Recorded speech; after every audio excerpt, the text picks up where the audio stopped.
50% రిజర్వేషన్లు కల్పించాలని డిమాండ్ చేస్తూ సెమినార్ నిర్వహిస్తున్నట్లు పేర్కొన్నారు. ప్రధాని నరేంద్ర మోదీ నాయకత్వంలోనే చట్టసభల్లో బీసీలకు రిజర్వేషన్లు సాధ్యమని కృష్ణయ్య వ్యాఖ్యానించారు. గిరిజన మహిళలను రాష్ట్రపతిని చేసిన ఘనత మోదీకే దక్కుతుందని కొనియాడారు. ఈ కార్యక్రమంలో పలు రాష్ట్రాల నుంచి మేధావులు, కేంద్ర మంత్రులు, ఎంపీలు పాల్గొంటారని వెల్లడించారు.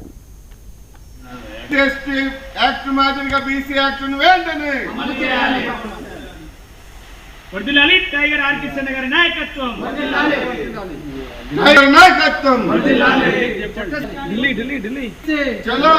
చట్టసభల్లో బీసీలకు 50% రిజర్వేషన్లు పెట్టాలని, కేంద్రంలో బీసీలకు ప్రత్యేక మంత్రిత్వ శాఖ ఏర్పాటు చేసి బీసీలకు విద్యా ఉద్యోగ రంగాలలో జనాభా ప్రకారం ప్రాతినిధ్యం కల్పించాలని, రిజర్వేషన్లు పెంచాలని డిమాండ్ చేస్తూ, అదేవిధంగా బీసీ ఉద్యోగులకు ప్రమోషన్లు రిజర్వేషన్లు పెట్టాలని తదితర డిమాండ్లతోటి ఈ నెల 30-31న చలో ఢిల్లీ ప్రోగ్రాం ఏర్పాటు చేసి 30న ఢిల్లీలో జాతీయ బీసీ సెమినార్, 31న కూడా రెండవ సదస్సు ఏర్పాటు చేయడం జరిగింది.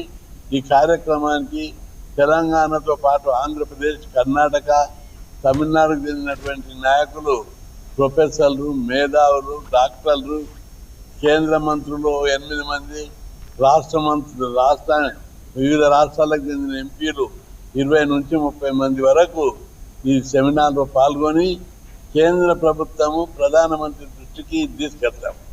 ఇప్పుడు ప్రధానమంత్రి కేంద్రంలో బీసీ వర్గాలకు చెందినవాడు ఉన్నాడు కాబట్టి ఏది చేసినా ప్రధానమంత్రికి బీసీ వర్గాలకు చెందిన ప్రధానమంత్రి ఉన్నాడు కాబట్టి అమ్మైనా అడగని అన్నం పెట్టదు.